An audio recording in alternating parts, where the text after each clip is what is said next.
I don't have Welcome, welcome, welcome, welcome. Peace and love from both of us. yes, Yes, me and my beloved. My beloved and I. Yeah, me and my beloved and I. Mwah. Okay, well, since we're in quote elders, we old people. Is that what it is? Yeah, Oh, we have experience and we have knowledge and wisdom and understanding. okay. We are very happy that you are joining us yet again. Okay, come back into the camera, honey. You're too cute not to be out the camera, baby. Okay, but anyway, we want to share experiences with you, and the knowledge and the wisdom that we have. So I'm going to start off with a quote. All right, and then we're going to go on from there because my husband especially has something to share with you. He's in shock. What do you mean, me have something to share? Of course you do, sweetheart. All right, here's the quote, and it's from Winston Churchill. Some of you may know the quote. Any man who is under 30 and is not a liberal has no heart. And any man who is over 30 and is not a conservative has no brains. Winston Churchill. Now, I wonder why Winston said that? Honey, take it away. Wow. He doesn't even know where to begin right now. I'm going to speak for myself that growing up, I was the only child in what I would consider a conservative family, even though my parents were basically Democrats, because they are conservative Democrats. No, Yes, you're kidding me. they are. Not conservative They Democrats. were. And I grew up, my father was a Navy veteran. And so I learned pretty much to appreciate my roots, to enjoy this country. Of course, it was a different time. We're talking about the 50s and early 60s.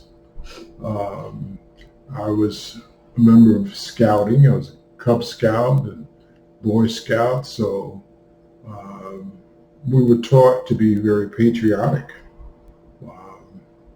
So those were my roots, and also being in the church, there were certain moral and spiritual principles that I was schooled in. However, when I reached my turbulent teens, which occurred during the turbulent 60s, No. I found different things tugging at me as far as tugging at my passions. And I would say this is a point also where current events and what was happening, in the nation and around the world began to infiltrate my little world. And I took a position that was considered quite liberal. No. Yes. And also grew into being very radical. Because when I was in high school, I became a militant. I was caught up in the civil rights Black Power movement. I was a non-card carrying member of the Black Panther Party. I used to sell their newspapers, I was going around, power to the people, and all that, And of course, I was doing historical research. My love for history began to blossom at the time, and particularly the history of my people. So uh, a lot of this radicalized me, and I almost got expelled from high school. No. Yes, I did. My senior year, I almost didn't make it, And in high school, I was a member of the football team, played football and all. But I found myself becoming very politically aware and active and radicalized. And as I said, I almost got expelled, did not manage to graduate, I can't say without incident because there were a few incidents that was led to me being expelled. But I managed to sidestep that.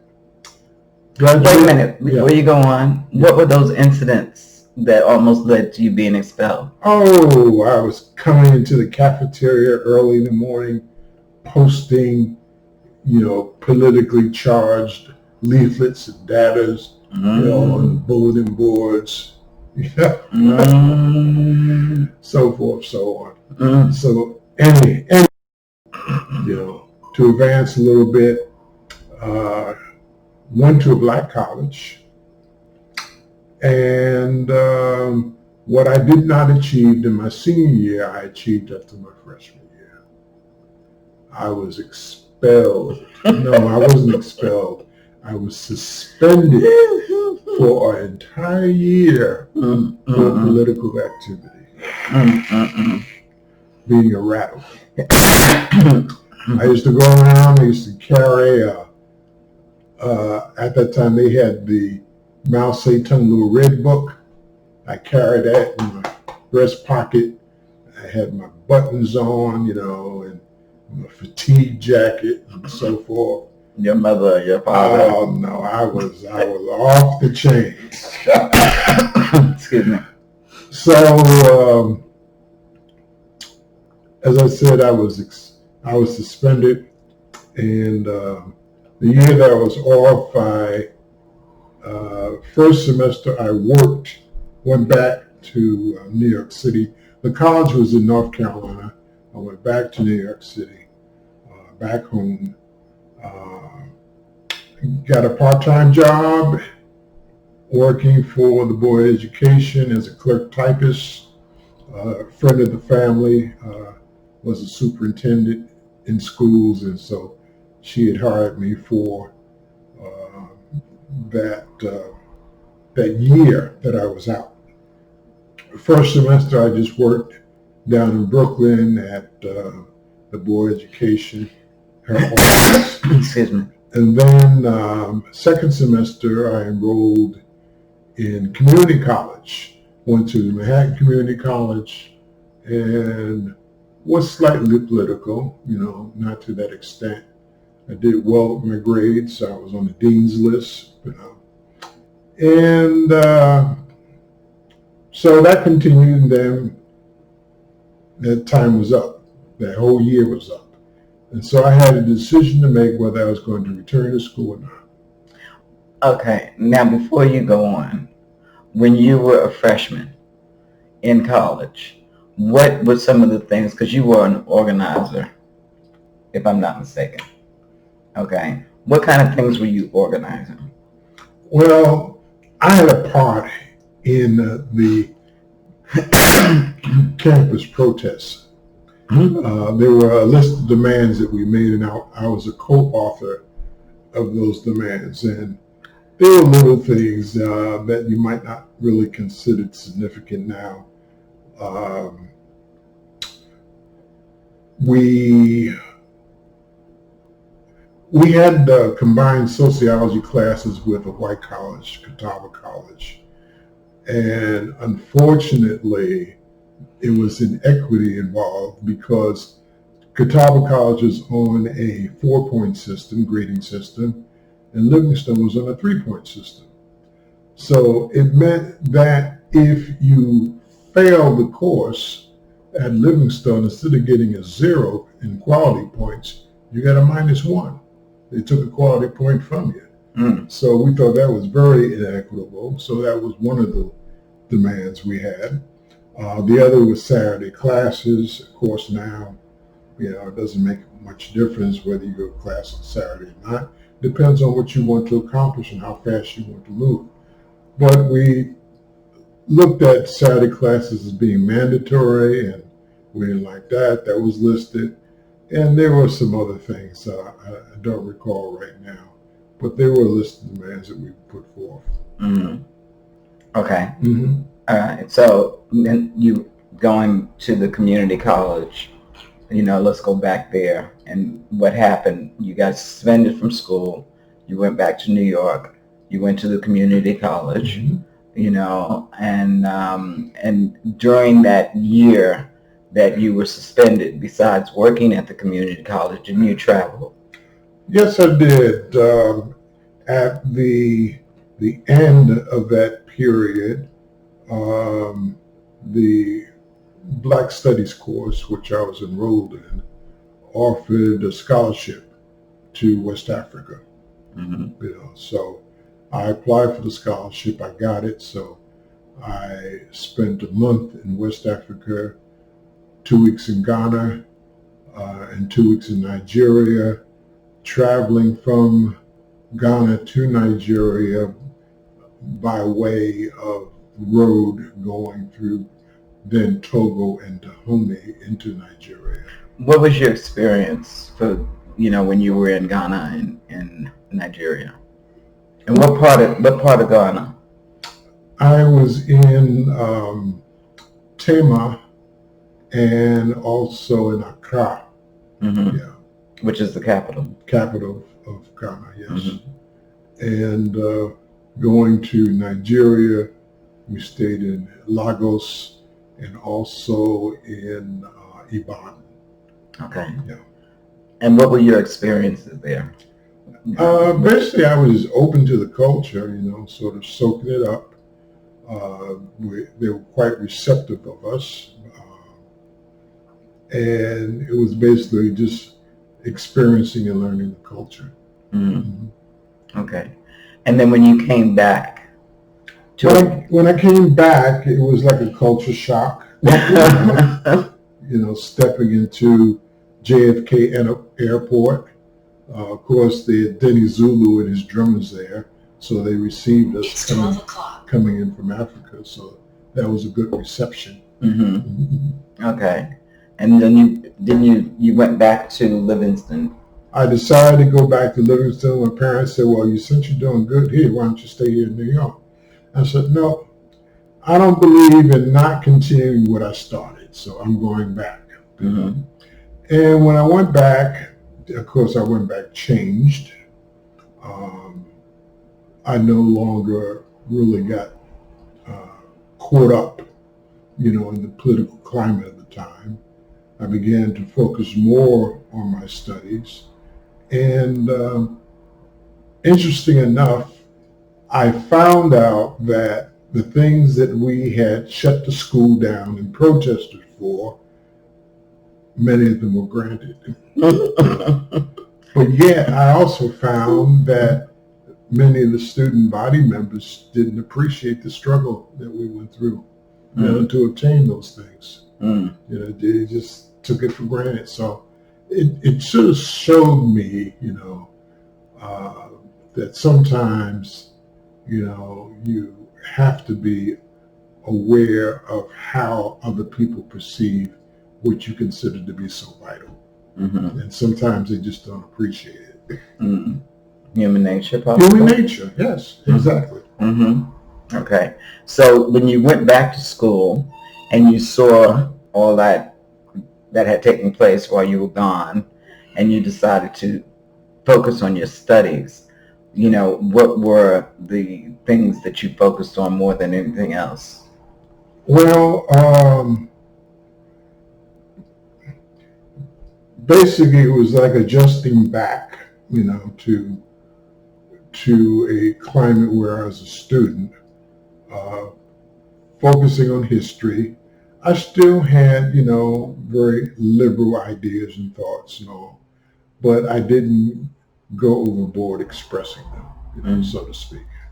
And when you were studying history, because you majored in history and you minored in political science. Minored in political science and English literature, yeah. Okay. So when you were studying history, did you see anything in history that was reflective of what you had gone through? And if not reflective of what you had gone through, being a liberal, Black Power person, Black Power. Okay. What was it that you were seeing in history that made you sort of simmer? Or I can say what I had saw in history initially also helped to get me charged up, because in my freshman year we took world civilizations, and part of world civilizations also world revolutions that were being taught by the professor, actually the head of the department. It was very interesting because the things that she taught, or the things that she shared in history were some of the things that we were putting into practice without protest. And interesting enough, when I had gone back to the school for what I call a kangaroo court, because they already made the decision that I was suspended, but we were allowed to come back for a hearing. And, I was posed a number of different questions, and she also sat, on that tribunal, so to speak. And I remember her raising a question, at that time, I wore what I normally wore, was dungaree pants and jacket, so to speak. And so she had raised a question as to what, she said, Bill, do you not know that what you have on is the adopted attire of the Black Power movement? And I said, are these clothes? No, I didn't know that. And so Reverend French, who was the campus minister, he said, well, now that you know, what do you think about that? And my response, well, it's not going to make me change my clothes. I like what I have on. You little rebel, you. So it was quite interesting. But history sort of gave me a way of looking at life and seeing what has happened in the past and seeing how we now in the present got to where we are now. So it provided a foundation for me to look at how societies grow through time, how they learn or don't learn, from the past. Mm-hmm. Now, what about the political science also? What made you minor in that? Well, I just happened to take, more political science courses than need be. One thing that I remember from taking political science courses was a course I had in U.S. diplomacy. And one of the statements that the professor made at the time is that diplomacy is the art of telling lies. Oh. And I never forgot that. I said, that's interesting. Diplomacy is the art of telling lies. There's lies. There are damn lies. And there's statistics. Those three. Three types of lies. Lies, damn lies, and statistics. Mark Twain. Mark Twain. Oh, gosh.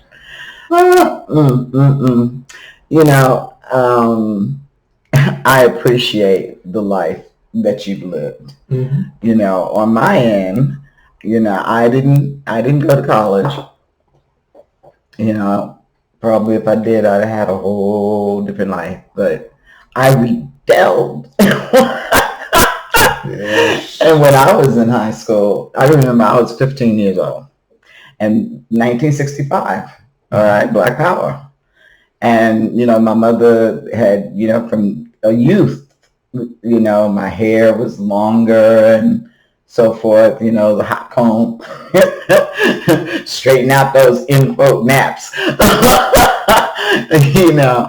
and afros were popular. Yeah. So I went to a friend's house who, all her children had afros. There were 4 girls. And so I went to their house and, mama cut my hair. That mama cut my hair into an afro. And I went back home, Lord. Nuclear explosion. Oh my God, my mother flipped out. She was like, what are you doing? I had to stay at that woman's house for 2 weeks while she talked to my mother to explain But for 2 weeks, I couldn't be at home because my mother went off. Because my mother and father did not raise me to be a radical. They didn't raise me to be a rebel, but I also had gotten caught up in the times of Black Power. Yes. Okay. And there was a lot of knowledge that was coming out, the kings and the queens and, Black History Month and, all the rest of that sort of stuff. And I also remember being fair-skinned, how I was treated by those that were in the movement, so to speak, that were darker skin, that didn't particularly like that I had my fist up being light-skinned. So I was like, look, I might have been in the house cooking the food so that I could, in quote, poison the master so y'all could have a revolution. That was basically my response to them. But there was that thing that was going on there. I remember telling my mother also at that time, I'm not eating pork. You were raised on pork. It was a mess. And I also remember I had written a preamble to Black people. I don't recall anything that I put in it. I was 15. And my mother threw it out, when I got, that's our baby Isis. At least she didn't rip into my back jumping up here on the chair. Okay. She said, I want to be on camera too. Okay, sweetheart. But I ran away from home, and it wasn't the first time I had run away from home. And I got sent away to a girls' Catholic boarding school, so to speak, and I was supposed to be there for 18 months. I was only there for 3 because I had just got through reading the autobiography of Malcolm X, and I had all these white girls sitting at my feet listening to what I was saying. And the grandmother there, she said, oh, no, we can't have this. You're going home. And, there's another thing, too. You talked about how when you were in the tribunal, the question they asked you about your clothes. And wait, give me a second. Okay, she's gone now. She was having a problem back there.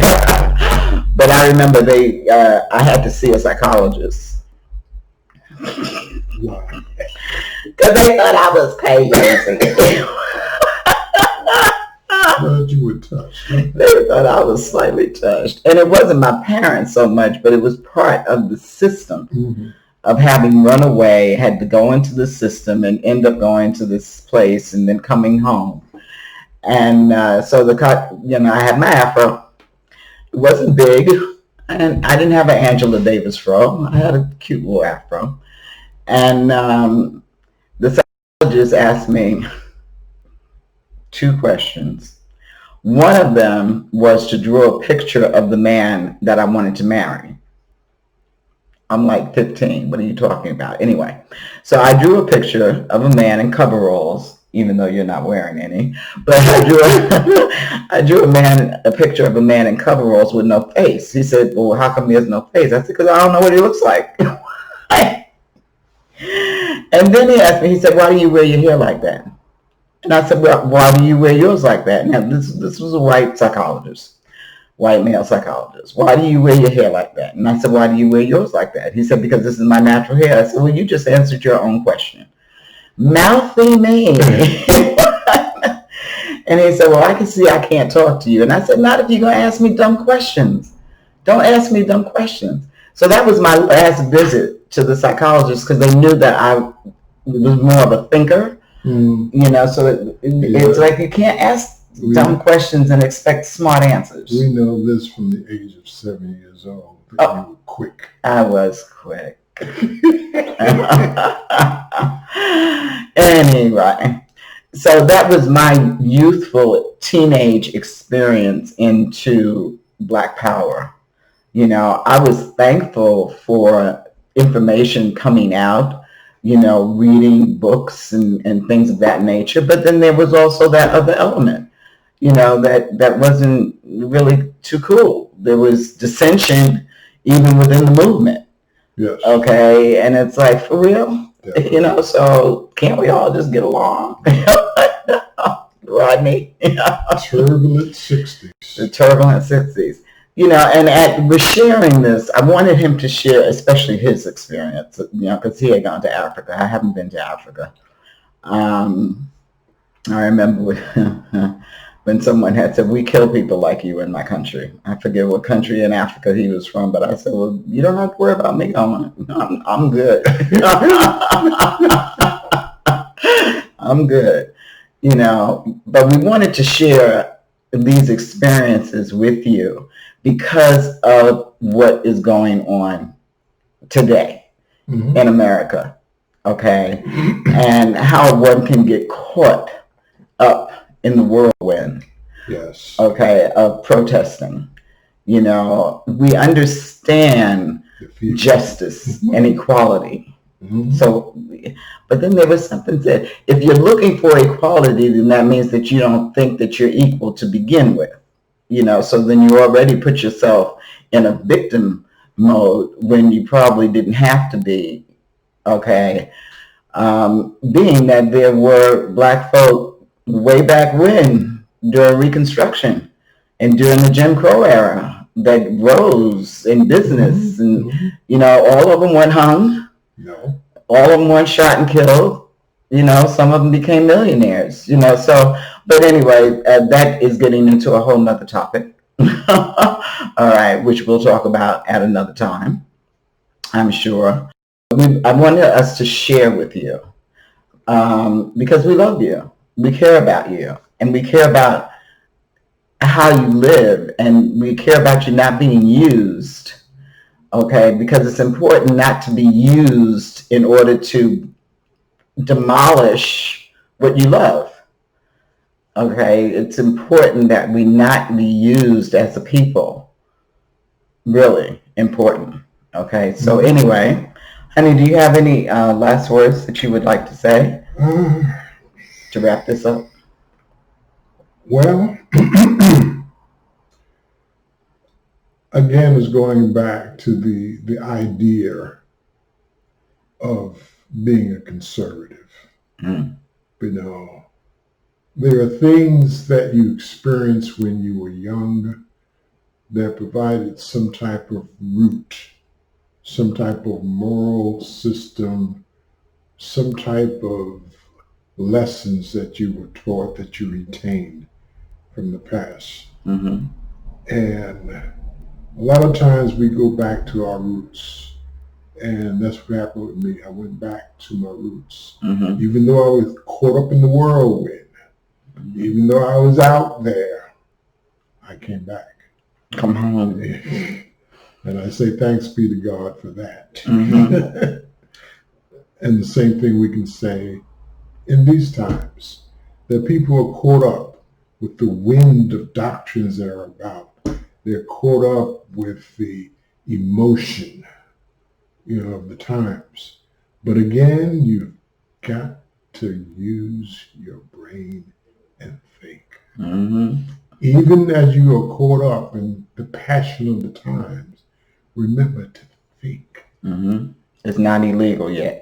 No, it's not. As Malcolm X said. That's what he said. It's not illegal yet.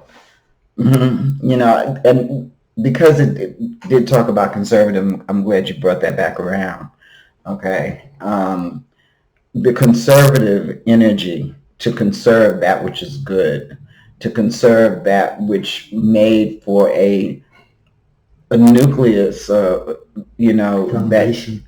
I'm sorry, a foundation, Mm-hmm. that made for a foundation that was good. I mean, look at us, we're okay. Yes, we are. We're fine. We're fine. And we had spankings. Yeah, we did. And we didn't get destroyed by them either. No, we didn't. We didn't call the cops on our parents because they spanked us. Okay? They didn't tie us to radiators and put our hands in fires and all the rest of that sort of stuff. Good Lord, that's extreme. Yes, it is. But being conservative and understanding, family, understanding, working for what you want. He who chops wood for himself can warm himself twice. That's a quote by somebody, I forget who. But you chop your own wood, so that it warms you twice the amount of time than if you got wood from somebody else that might say, I have wood for you. Doing for self. But anyway, we love you dearly. Yes. We wish you peace, of course. We definitely wish you peace. Keep your wits about you during these times, because it's going to get a little crazier. Yes, it is. It's going to get a little crazier before it gets better. It might get a lot more crazier. And depending on where you live, it could be really, really crazy. So keep your wits about you. Don't think for yourself. Mm-hmm. Think for yourself. Okay? And until next time, I'm Tonya. I'm Bill. And we love you. Peace and love.